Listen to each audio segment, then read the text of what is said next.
So if you don't know me, my name is Jalyn Spencer. I'm a board certified lactation consultant, and today we're going to be talking about low milk supply, but with a twist, because I think it's often very overwhelming for moms to get all this advice and all these tricks and things they're supposed to do. It can make moms very anxious, very overwhelmed, very stressed out. And I just wanted to talk about it from a different angle. Low milk supply can be caused by a lot of different things. There can be some medical issues playing into it. Thyroid, if you have thyroid, gestational diabetes can play into it. PCOS, any type of hormonal condition can affect a mom's milk supply. So there's that, right? So if we remove those factors, medical factors, then you have more mechanical factors. When a mom isn't able to get started breastfeeding early after the birth, so usually we recommend within the first 2 hours that a mom starts breastfeeding, and then after that, breastfeeding on cue whenever baby's hungry, which typically is 8 to 12 times in a 24-hour period. Ongoing. So in a lot of cases that becomes the issue is that mom didn't get started early enough, and for whatever reason she didn't continue breastfeeding enough times a day to give her body the message to make the amount of milk that the baby needs. So there's that. There's another reason why a mom could have low milk supply. That's postpartum hemorrhage. A huge loss of blood can disturb the milk making process. Anemia can also, if a mom is very anemic, that can also cause issues with milk supply. So if we remove all those issues, what else could there be? And one of the things I think is that we're multidimensional beings. Everyone is, right? Including mothers, including breastfeeding mothers. So we can't just look at something that's going on in the body and think it's just a body issue. We're holistic beings, body, mind, and spirit. And so it's important to consider how all of those things are working together and how they may be affecting issues such as low milk supply. From my own experience, working with moms as a lactation consultant, I think that mindset is, in many cases, the number one cause of low milk supply. And that might be controversial, it might sound a little weird, but often pregnant moms go into breastfeeding with the wrong mindset. And when I say wrong mindset, one, moms often aren't educated about breastfeeding, right? They don't prepare mentally with education about breastfeeding, just knowing the basics of breastfeeding. Like when I said babies typically will breastfeed anywhere from 8 to 12 times a day. A lot of moms don't know that, understand that going into breastfeeding, and they're surprised and shocked when they realize, oh my God, this baby needs to be fed constantly. And whoa, that's more than I bargained for. And so there becomes that conflict between what the mom thinks the baby should be doing and how the baby's feeding behavior should be versus what's actually normal and natural. So not being prepared with information about just the basics about what's normal, how often do babies breastfeed, how is milk made, how does my body even know how to make milk? Just knowing those things can give a mom confidence, right? And not having that confidence going into breastfeeding eventually can lead to low milk supply, because if a mom is not confident in what her body can do, she's going to think she needs to supplement. She's going to question, is the baby getting enough milk? So there are signs that you can look for to know if the baby's getting enough milk.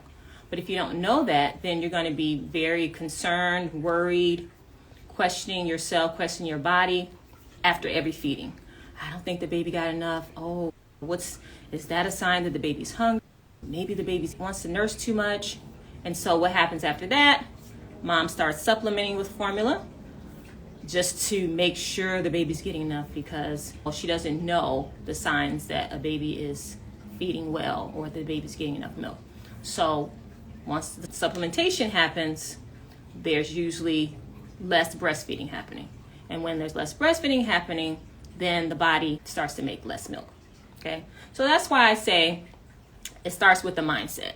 You have to make sure you're getting the right education prenatally so that you have that confidence. Because otherwise it almost becomes like a self-fulfilling prophecy, right? There may be situations where you lack confidence, not because you didn't educate yourself, but because you just don't know anybody who's been successful breastfeeding.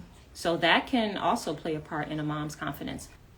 You might be the first person in your family to breastfeed, or your first person in your group of friends to breastfeed. Or maybe you've heard so many horror stories about breastfeeding. You've heard, oh my God, it was so hard, and I quit after 2 weeks because the nipple pain was so bad, and oh, my milk just dried up out of nowhere. I don't know what happened. And you may hear so much of that you're going into breastfeeding, oh, I don't know if it's going to be any different for me.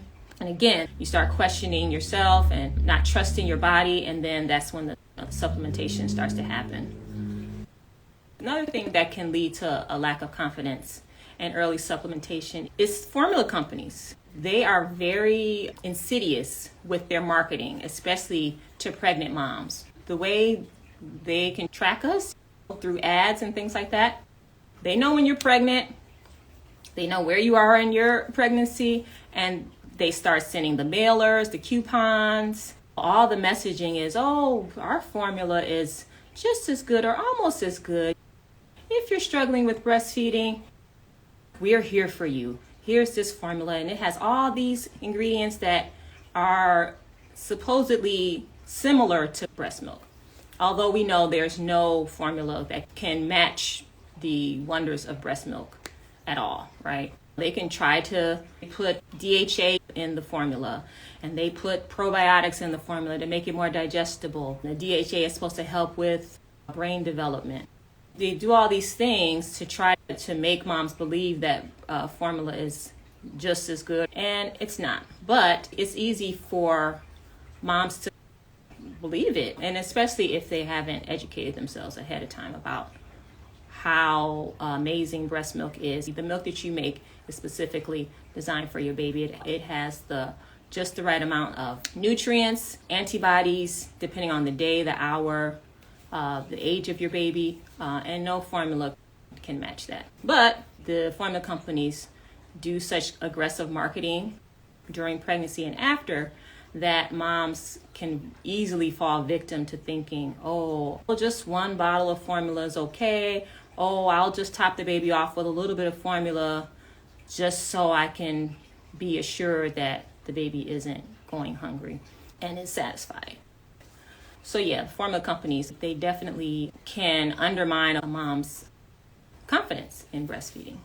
The other issue is lack of focus on postpartum support. So often, and especially if you're a first-time mom, it's so easy to get really focused on all the gadgets and all the right pump and the right crib and designing the nursery, and spending a lot of time focused on all the things that are supposed to make having a baby easier or more comfortable. And that's understandable because having a baby is work. It's a lot of work. But often that takes the place of preparing for making sure that you have really good postpartum support and postpartum care. And that in turn can undermine breastfeeding when you don't have good postpartum support. And what I mean by postpartum support is just having help in the home, having someone to take care of food and making sure you're well nourished, that someone's cooking for you, someone's keeping the house clean so you don't have to worry about that when you should be laying in the bed and healing from the birth and focusing on learning how to breastfeed. And just having that emotional support as well, like just having someone you can talk to and vent with when you're having a rough, can make breastfeeding so much easier and make you less likely to want to supplement when it's really not necessary, right? Now, I am bashing formula companies for the marketing that they do, but I'm not bashing formula companies in terms of providing formula, because there are some situations where it's medically necessary. If mom is not able to produce enough milk, then obviously formula is, if donor milk isn't available, then formula would be the next best thing, because I'm not in the business of starving babies. So yeah, there's a time and a place for formula, and It's good that we have access to it, but oftentimes it's used unnecessarily. It's just really important that moms make sure that they have really good postpartum support so that they don't feel like they have to do all these things and they're running around depleted and stressed out and anxious, and supplementing seems like the solution to their problems when it's really getting more help and getting the care that they need. So those are some of the causes of low milk supply. And again, it starts with the mindset, and then that leads to certain activities that cause low milk supply. So what are the solutions? Again, we go back to mindset. So the first thing is, if you're struggling with low milk supply, or if you're worried about it, starting with just releasing that guilt or that shame that you might have around it. Maybe you started off supplementing and then you later realize, oh, I didn't have to do that. And you learn that may be why you're in the situation you're in. And we know that shame and guilt doesn't do anybody any good. And as moms, we tend to find numerous reasons to feel guilty about something. But try to let that stuff go, because when we know better, we do better. But if you didn't know, you just didn't know. And it's okay.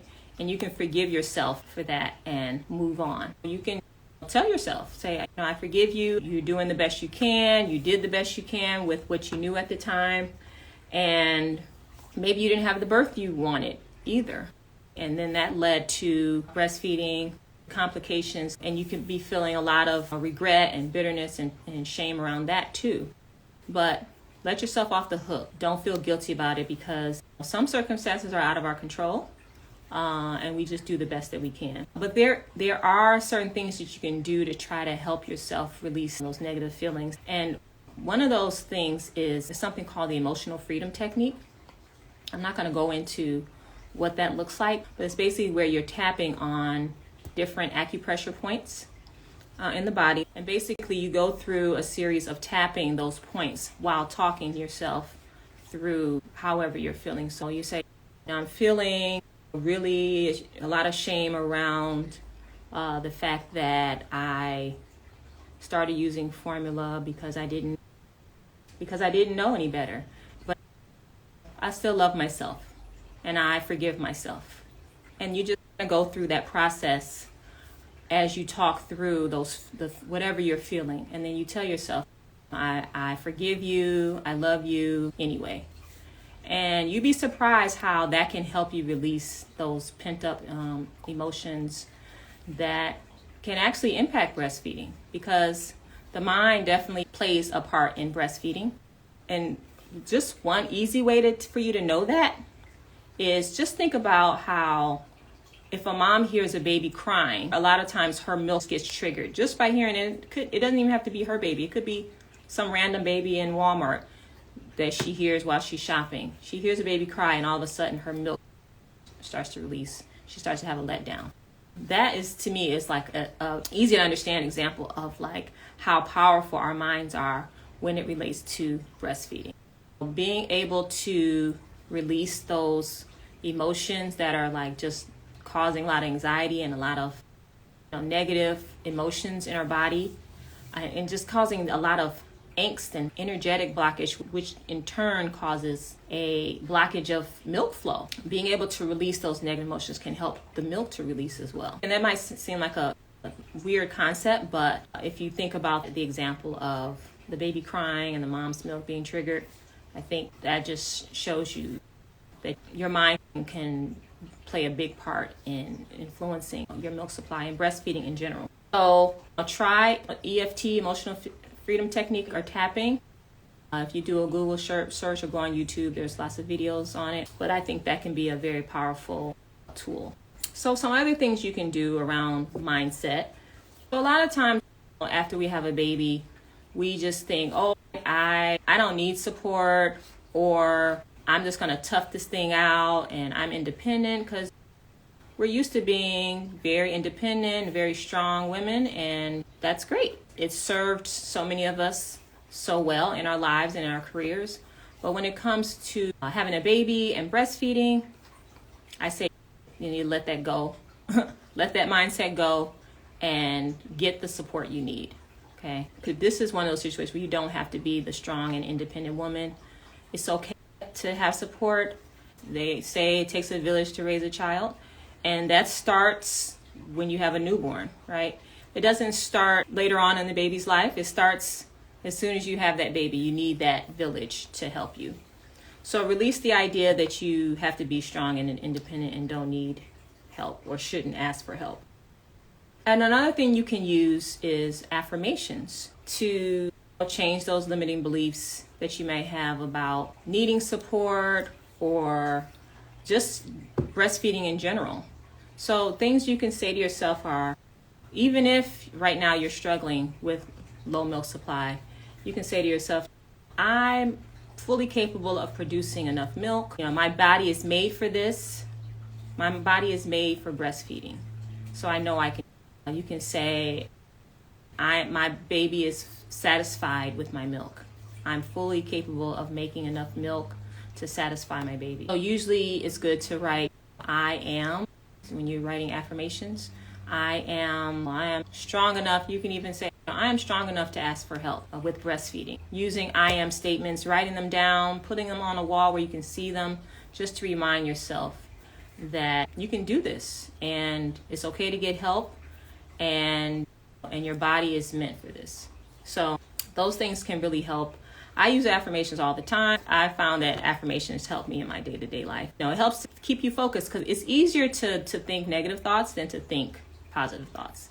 So it is a practice to stay focused on the positive thoughts that can serve you in life and in breastfeeding as well. But even if you're in a situation where you have low milk supply, you don't need to let that be a reason to quit. Even if you have to supplement, you can still continue breastfeeding and supplementing for however long you need to.